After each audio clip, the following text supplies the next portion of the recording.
What is up, everybody? Welcome into Shout, a Buffalo football podcast, a positive episode of the post-game show, Ryan. 1 week after the disaster in Houston, the Bills go on the road for just the second time this century and knock off the Pittsburgh Steelers in their house. And they do it in pretty impressive fashion, considering where things stood for most of the first half with a very much struggling offense. Their defense kept them in it. Over the course of the first half, and then the defense really springboarded them into what eventually became the victory quarter in the third. We'll get into everything, all the big performances, all of the takeaways, some stuff from the locker room, and more. A lot to get into from this Buffalo Bills win, Ryan. How are you? Hey, I'm doing great. Yeah, it started out slow, a pretty ugly first half for both sides, or both teams in this game, but Buffalo certainly came alive in the second half, and they found a winning formula on offense while being pretty dominant on defense for 4 quarters. Yeah, and it's hard because, like, where do we start? We're probably best to start with the defense and the performance that they had today. And I want to kind of mention at the start here that this is a Pittsburgh Steelers offense that isn't very good. They have a very limited starting quarterback in Aaron Rodgers, and he looked like that was beat up a little bit in the third quarter. We'll get into that. But they scored 28 points on the road against the Chicago Bears a week ago, and the Bills defense came into Acrisure Stadium and basically just clamped down and shut them out outside of a 39-yard touchdown drive that came on the heels of a Buffalo Bills turnover. The script was playing out, Ryan, in the first half, exactly how you don't want it to go on the road against Pittsburgh. 2 early turnovers for the Bills.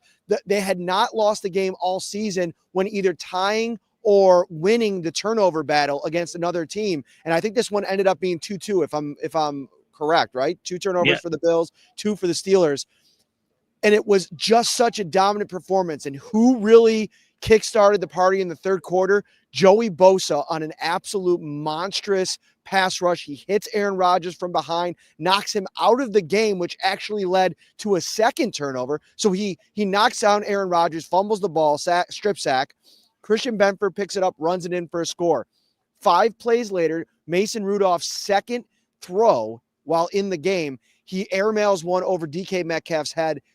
Christian Benford picks it off. So you talk about 2 players that really energized this defense and this team in the third quarter, and the offense really needed it. Even Josh Allen alluded to that. Big time plays in that spot. Yeah, the defense played great all game long. Christian Benford might get my game ball later in the show because of the way that he covered DK Metcalf throughout the game.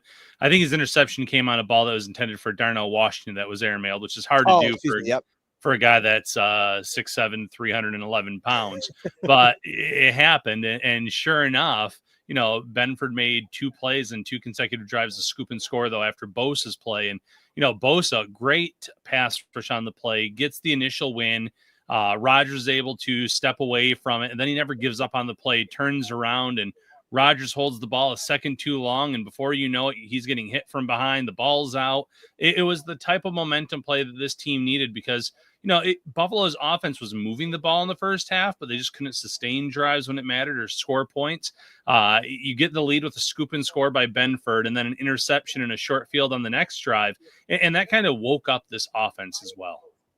Yeah, it did. And it's funny because the offensive run game, it was going pretty much all game long. When they decided to run it, I felt like they did it at a really good clip. Even Ray Davis got into the action. We'll talk a little bit about him a little bit later in the show. But just defensively, to me, watching this game, the big takeaway to me is how different it looked with Shaq Thompson at the middle linebacker spot. And hearing Sean McDermott talk about Shaq after the game at his press conference, he mentioned Shaq got up in front of the team on Friday and basically challenged the defense to step up in a big-time moment on the road.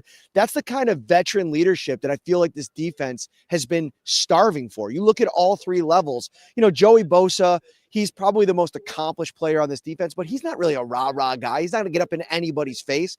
To me, Shaq Thompson was the guy that understood the assignment, mentioned it going into the game about, hey, we got to set the standard. Like set the tone.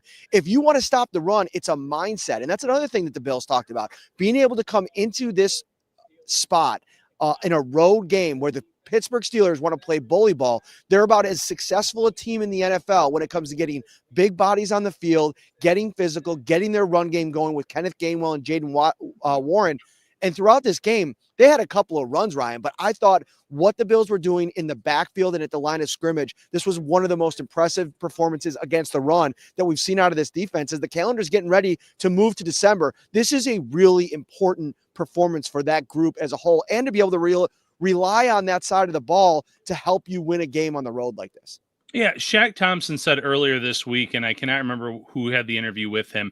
He was talking about how the Bills defense have to set the standard going forward, and they can't let teams run all over them, and something needed to change. He didn't want to take credit for calling a meeting or having a speech with the defense this week. He kind of brushed it off and said what happens behind closed doors stays behind closed doors. But this was a player that has been the best linebacker for this team this year, that vocal guy, the veteran leadership who knew this defense from his days in Carolina and has proven me wrong along the way in terms of his durability. I know he's missed a few games this season, but after missing the majority of the past 2 years, I didn't know what he was going to be able to do for this team. And he has stepped up in a big time way. And, Matt, you said the Bills are starving for a guy like this. And you know who never goes starving? Bills fans that shop at Tops, because right now it is the mega meat and seafood sale starting today. 99% fat-free boneless chicken, Tops porterhouse or T-bone steaks, center cut bone-in pork rib or loin chops, large snow crab clusters, Jenny O lean ground turkey, and so much more. You can mix and match over 60 items. Head over to Tops tomorrow morning, get a breakfast pizza, and shop their mega meat and seafood sale. That was pretty good, man. I don't even know how to transition. When you transition into a mega meat read like that, it's really hard for me to, take the hosting duties back over in the show, but I'll do my best. You look down the Bills offensive side of the stat sheet and you go to the receiving section and you go through one by one the top receiving players in this league, in this game. James Cook, 3 for 33. Dawson Knox, 3 for 28. Ty Johnson, 3 for 20. And then you get to Brandon Cooks in his Buffalo Bills debut, goes for 1 for 13. I think it was on Josh Allen's first completion of the game where he kind of ran the comeback route, and you maybe get excited about what he could do in his debut and then completely disappears for the rest of the game. And a lot of that I think is on Joe Brady. I was critical of him in the first half with the way that, I would love to. I don't know if I'm going to get to Joe Brady's post game Monday press conference tomorrow because I have another engagement. But if I do, and if it's not this week, maybe it's going to be next week. I really want to get into what he said recently about getting play calls that he likes where they find success and then really leaning into them. Like, I feel like Bills fans are super frustrated with the idea of him spamming plays. Because I think where fans are coming from is that it feels like it's a lack of creativity. Like, sure, something is working, but how you get back to that later in the game, whether it be on the next play, 3 plays later, 10 plays later, 14 plays later, you don't have to do it one after one after one. And I felt like Ray Davis, who has not been involved in this thing all season on offense, the only impact he's made has been as a returner. You finally get him going. He goes for 15. He goes for 12. All right, some juice from Ray Davis in the run game. You're running the ball really well early. And then, boom, he runs them again on an outside run. He gets stuffed in the backfield for a 3-yard loss. And now you ran a predictable play, which everybody in the stadium knew was coming. And the next 2 plays don't yield a first down. You have to punt. And I just feel like he runs himself into those situations because of the lack of creativity and the predictability of this offense, where that to me is the next evolution that Joe Brady has to have as a play caller. They ran there's not a lot of bad things to say about this offense in hindsight, looking at the 60-minute performance. They ran for an NFL record in this stadium, rushing yards in a game, which ended up being 250. But man, I think that the ceiling of this offense, to me, is going to be reached when Joe Brady really reaches into his bag and starts to have a better plan for how to deploy things. We'll get to the passing game in a second because I have a counterpoint on that for why maybe that was happening. But I just think he's got to be better at times when the offense needs him to really figure out a way to get them out of the funk. Yeah, I'm going to push back a little bit on that tonight. Good, push hard. When you look at what Buffalo came into tonight, both offensive tackles are out of action. You're missing your stars in Deion Dawkins and Spencer Brown. You're obviously missing your most trusted pass catcher for Josh Allen and Dalton Kincaid, and your field stretcher in Joshua Palmer. Those are 4 big guys to be without on offense. So this is a game where when he's spamming the plays and it's working, I understand why he didn't get away from it. And like you said, lo and behold, they rushed for 249 yards, set a new team record for a road team at the stadium.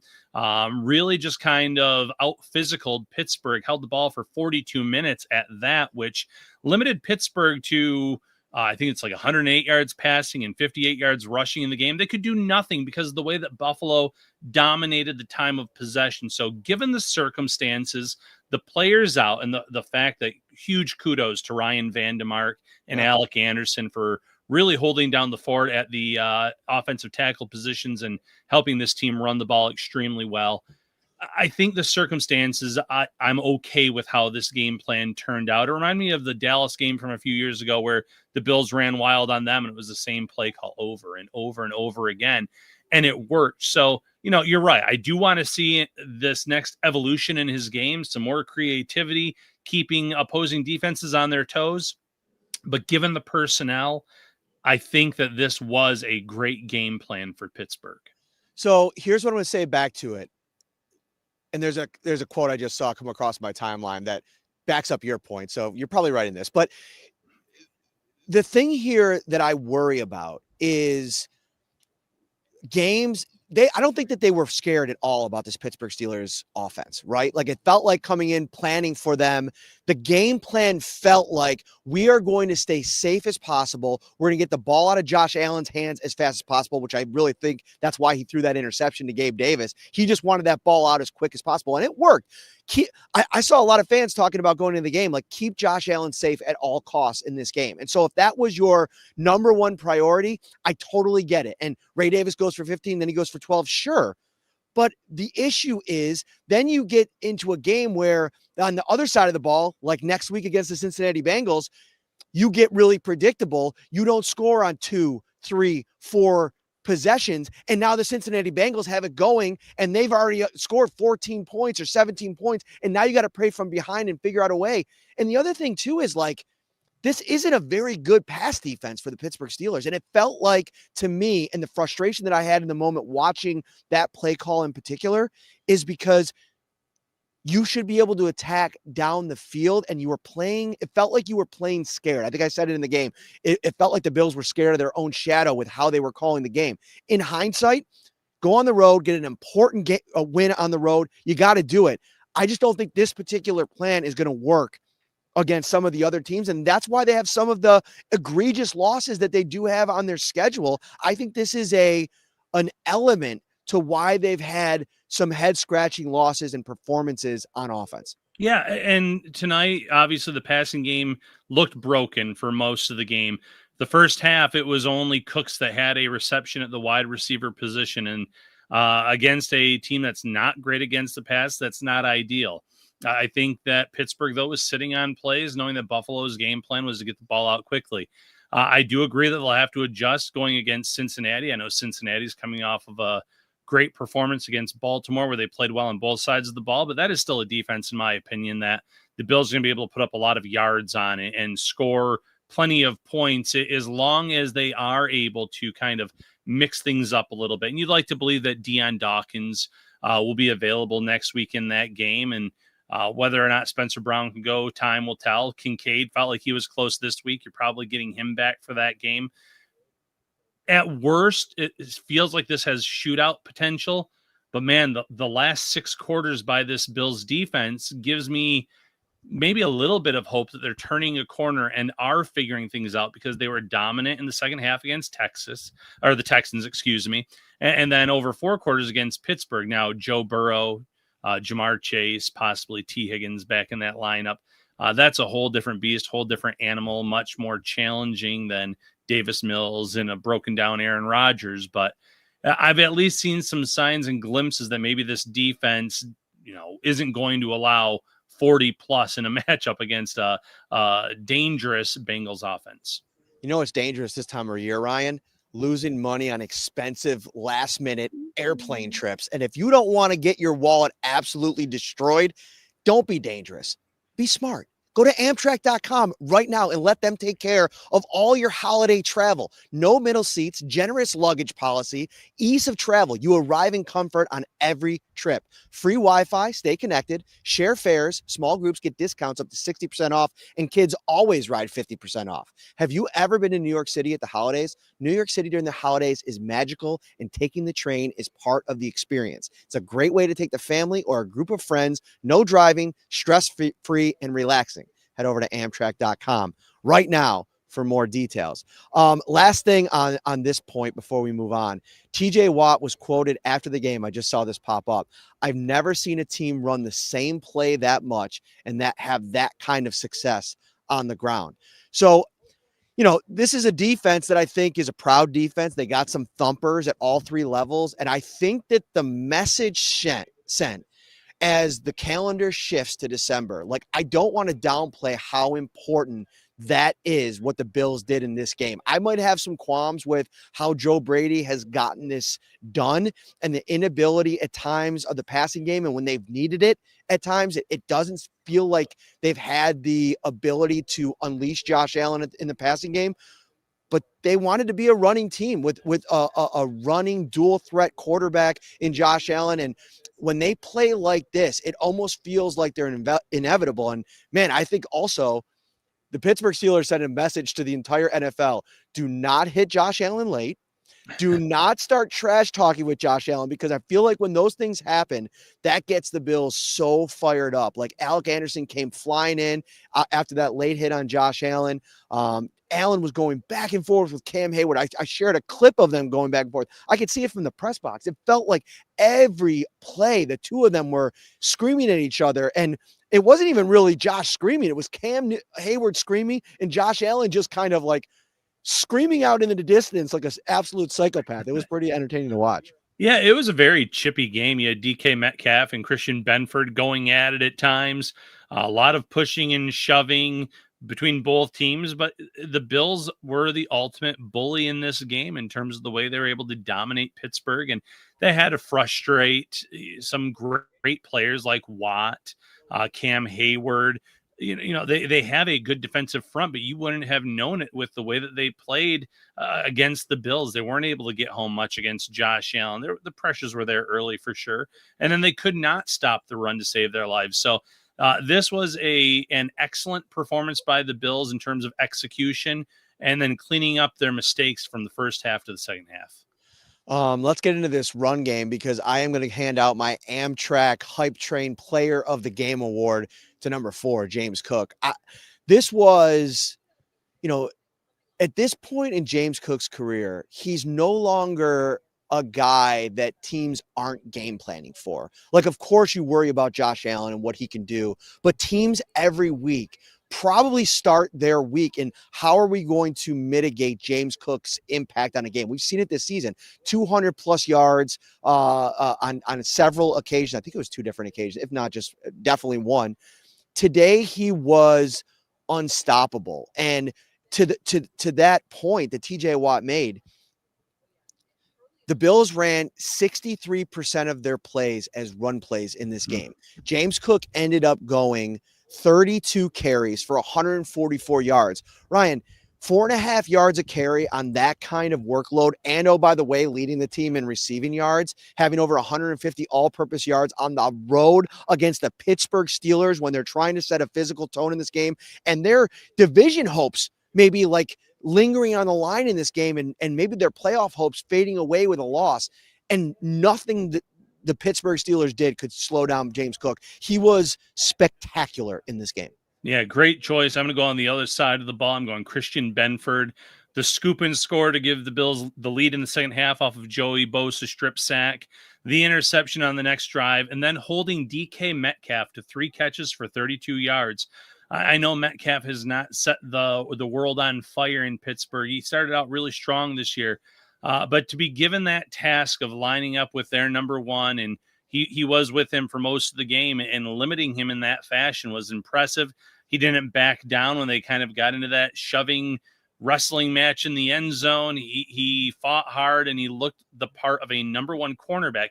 his play has really been off the charts. I would say the last month after a very shaky start to the year. I was critical of Christian Benford early in the season. And, he went down with that injury and came back and has looked like Christian Benford from last season. And I'd even say even better. And to be honest, that also gives you a lot of hope for what this defensive secondary is going to look like now moving forward. You have a really nice young piece in Cole Bishop, who's kind of burgeoning into the star of that secondary alongside Benford, the two of them. And then you have the great unknown with Maxwell Hairston. It's looked so good at times early. He's still developing. There's going to be moments, right? He hasn't really been tested. Next week, to be honest with you, next week's a big Maxwell Hairston game. If T. Higgins gets back, you have Jamarcus Chase also in the mix, and what they do with some of the other big-time players. They got a couple tight ends. I think Christian Benford's ascension has been equally as important to the rise of this defense. And another guy I want to kind of give a mini shout-out tonight, TJ Sanders. I saw him and felt him a couple times in this game, and that's going to be important moving forward. I think Deion Walker is still playing really well. I think Daquan Jones had a good game, and obviously we mentioned Joey Bosa. I thought Rousseau was a presence as well, especially in the run game. But Sanders, I felt a little moxie from him tonight. There was one play I asked him about it in the locker room. He batted down a pass that Aaron Rodgers threw, and he kind of wagged his finger at him a little bit and started talking some trash. And I'm like, man, that's something for a rookie to be talking to a future Hall of Famer like that. And he's like, well, he ran out of bounds at one point and he kind of said something. And I said, don't worry, that's not the last time you're going to see me in this game. And so he went back to him after he tipped the pass and he said, I'm right here. That's big. If this kid could start to develop some confidence over the next couple of weeks, the better he gets, the more potent this defensive line becomes. Also of note, Joey Bosa left the game with a hamstring injury. He did not return. That's going to be another injury that we're going to have to keep an eye on. If he can't go next week against Cincinnati, that becomes a very big storyline this week. But on Sanders, I mean, I thought this was a really good game for him as he kind of continues to build some momentum. Yeah, confidence is key, and it really helps a young player out. So you hope he can build off of that. Try to elevate his game to what we've seen from Deion Walker throughout most of the year. Two young, promising defensive tackles. You want to see more out of your edge rushers. Bosa with the big play, but as you mentioned, exited in this game. Rousseau made a few plays here and there, but nothing significant. Epinesa had a boneheaded play for that 15-yard penalty where he knocked the ball out of the hands of a Pittsburgh player on an incomplete pass, and instead Metcalf's always getting in with everybody. But you got to be smart. I will say a few plays later, it led to Mason Rudolph's interception. So I guess no harm, no foul. But at the time, it would have been 3rd and I think 11 had he not done that. So I'm sure McDermott was not too thrilled. And you're hoping that help is on the way. And you see these videos from Ed Oliver that he's posting on social media, lifting up his kid and moving the arm pretty well, it looks like. I still think, obviously, playoffs is the timeline and the goal, but that seems promising. So get to the dance. Then maybe you have a confident TJ Sanders, a confident Deion Walker. You get Ed Oliver back. Daquan Jones has had, I think, an underrated season, better than I anticipated for the most part based on what I saw from him last year. Ogunjobi kind of in there as well. So this defensive tackle position could be coming alive at the right time. You obviously need that to also be working out off the edges as well, which we haven't seen as consistently. This AFC, there's one more thing I want to get to before we go. This AFC playoff picture, it's tight, man. The Houston Texans, they go to 7-5 today. They're sitting in the 8th spot. If the season ended today, they'd be out of the playoffs. I mean, this was a critical win for the Bills to kind of keep pace with the Indianapolis Colts, which dropped down to 6th. The Los Angeles Chargers, who now sit there at 8-4. You have the Baltimore Ravens at 4 in first place in the North at 6-6. Jacksonville, Denver, and then New England, who plays tomorrow night. That becomes a very big game now tomorrow. Bills Mafia, they're going to start buying Jackson Dart jerseys to see if they can kind of will that win into existence tomorrow for the New York Giants. But the last thing I want to get into before we get out of here, Alec Anderson and Ryan Vandermark, you cannot overstate how important their performance was tonight. And, Carl Jones had a great tweet I saw, like, you got to give credit to the tight ends, who I think did a really good job. Josh Allen mentioned Shakir and Shavers for their ability to block in the run game. It was a team-wide effort. But for you to go, this was Alec Anderson's first start at right tackle or tackle at all since he was at Penn State. Yeah. He has not started at tackle in the NFL. And your first one is going to go against TJ Watt and company in this kind of game on the road. An absolutely electric performance. And I think Vandermark was really good too. I feel like he feels comfortable at left tackle. And you mentioned that maybe Deion gets back next week. Even if he doesn't, I think this kind of performance from these two gives you confidence that they can run it back and do it again and let those guys get as healthy as possible. And it speaks to the coaching of Aaron Cromer to have these guys ready. We have sang his praises many times in the years since his return to Buffalo, but he coaches these players up. He gets the best out of them all. It's a testament to his coaching, but also to the ability of Ryan Vandermark, who has stepped up multiple times in his career, when the Bills have needed him to start in a pinch. Kansas City last year in the regular season comes to mind, but that's not the only time he's done so. And like you said, Alec Anderson, a player who made this roster early in his career because of his versatility to play across the line. Last year, a big role as that jumbo O-lineman, but now showing what he can do at offensive tackle. You get Tylen Grable back in the mix now too. So the O-line is looking promising. My last thing I'll say is I thought this was a great coaching performance by the Bills. You had Joe Brady, I know, spamming the plays, but he was sticking with what was working on offense. This defense, whether it's Sean McDermott or Bobby Babich or the combination of the two, outstanding game plan for 4 quarters, really limited what Pittsburgh could do. And even on special teams, I know Matt Prater missed an extra point and he's got to make those gimmies. The knowing coming off of that penalty that was called against Pittsburgh, you're kicking it from the 50. And if you kick it out of bounds, they're going to get the ball at the 25. You limit any kind of return by doing that. It's a heads-up play where you know the rules of the NFL, which, as they pointed out on the broadcast, that rule will probably get changed in the offseason. But that's even heads-up coaching by this special team staff led by Chris Tabor, just having the wherewithal to just kick the ball out of bounds intentionally after that and make Pittsburgh start backed up at their own 25. On special teams, got to figure out the extra points. If you're Matt Prater, you gotta be making the extra points. And the other thing is, we gotta chill with these penalties on special teams. If you're the Chris Tabor in that unit, like this has become a recurring problem, Ryan. And of course that it didn't matter in this game because the Bills defense played so well, but those kinds of penalties on punts that take a drive that's going to start at the 35 and moves you all the way back to the 15. That's 2 more first downs that you have to get to a touchdown or to get to a field goal, whatever the case may be. So it's just one of those things where it's a little underbelly kind of problem right now that's kind of popped up over the last month, I'd say, but it's something that they got to figure out, and they got to figure out quick. And even Sean mentioned it in the post-game press conference. The penalties on the offensive line, they are what they are. You have Alec Anderson jump. He even said, not to dismiss it, but he's like, TJ Watt's got an unbelievable get off. So you're trying to time that. You're trying to make sure that, it gets figured out. But it's going to be interesting to see, if Matt Prater continues to miss kicks, what the Bills are going to do, because they kind of got Tyler Bass sitting out there. Is that a decision they decide to go back to him, or do they continue to ride with Prater? He's been pretty solid for the most part this season, but just these little extra points. We'll see what the Bills do with that situation. Yeah, it's going to be interesting in terms of the Prater versus Bass conversation. Back-to-back weeks with a missed extra point is very frustrating. It shouldn't happen.